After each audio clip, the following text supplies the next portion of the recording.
The annual window to sign up for health insurance through the Affordable Care Act opens on November 1st. That's Saturday, and many are expecting to pay more for their coverage this year.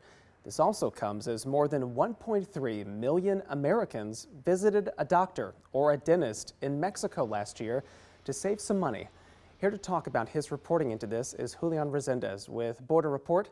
Julian, welcome to our show, and thanks for being with us today. Well, it's a pleasure to be here, all ready to go.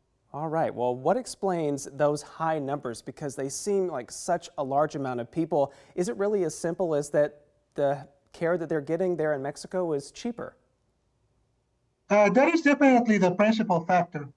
People from the U.S. go to Mexico because everything from going to the doctor for a cold or a flu to a major surgery such as weight loss surgery or cosmetic surgery are much less expensive than the U.S. But there are other factors, and I did speak to some medical providers recently across the border, and they tell me that Americans really crave that personal attention, that personalized one-on-one meeting with the doctor, having the time to explain symptoms and expectations. And they say that that's something they don't always get in the U.S., where there's a lot of demand and there's just a number. Well, Julian, you reported that medical providers in Juarez, Mexico in particular, would like those numbers of Americans coming there to seek care would only keep growing. So I'd imagine that they see this also as a major boost in revenue. Yes, absolutely. Overall, all of Mexico gets about $400 million a year from Americans going to their country to have medical procedures done. So Juarez definitely wants a bigger piece of this pie. And what's going on is they also realize what's happening in the U.S. There's a lot of talk about healthcare premiums under the Affordable Care Act going up, and they see an opportunity to pitch their services, their medical, dental, optometrist, and their surgeons as an options for those who cannot afford insurance maybe in the U.S. And that's why they're having a convention in 3 weeks in Juarez to gather all of their medical providers as well as some from some regional providers from Mexico, so they can come up with strategies. How can we get more Americans here? And one of the things that they've told me is that they want to emphasize the cost.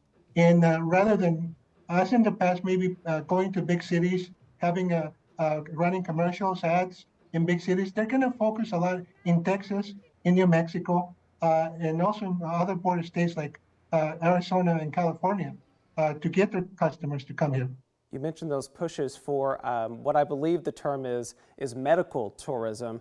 What other efforts could that include in addition to the ones that you mentioned there a few moments ago?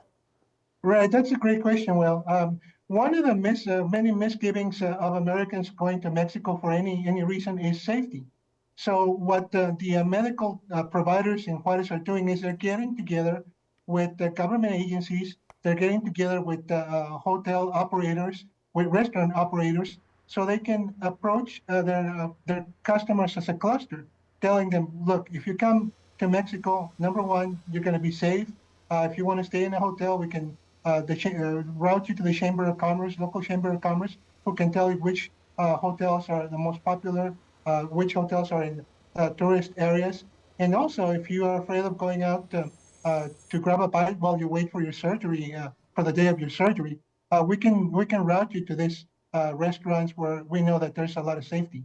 So it's a widespread effort in this medical tourism push. Definitely a coordinated push there. Well, I know you'll be following this for us, and we'll have to have you back to talk about it more in the future. But Julian Resendiz with borderreport.com, thanks again for joining us.